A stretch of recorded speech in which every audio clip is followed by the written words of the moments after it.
EPFO निवेशकारी लगी आसला गोटे बहुत बड़ खुशी खबर। पीएफ उपरे एतकी % सुध घोषणा कले सरकार।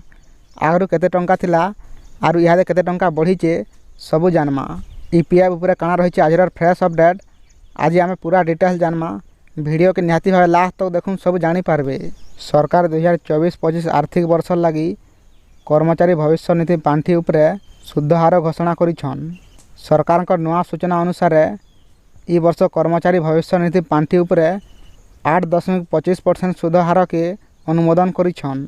श्रम मंत्रालय जड़े अधिकारी कहिछन आर्थिक वर्ष 2024-25 लगी ईपीएफ उपरे 8.25% सुध हार देवार के राजी होइछे ईपीएफओ। 2022-23 मसीह तार सुध हार थिला 8.15%, जेनटा कि 2025 रु 8.25% सुध हार देवा ईपीएफओ, जेनटा कि सब ईपीएफओ निवेशकारी लगी गोटे खुशी खबर सामना के आसीचे। तो जेन मैंने ईपीएफओ रे टंका निवेश करुछन से माने 2025 रु एतकी % सुध हार पाइबे, जेनटा ईपीएफओ निवेशकारी लगी गोटे बड़ घोषणा करिछन केंद्र सरकार।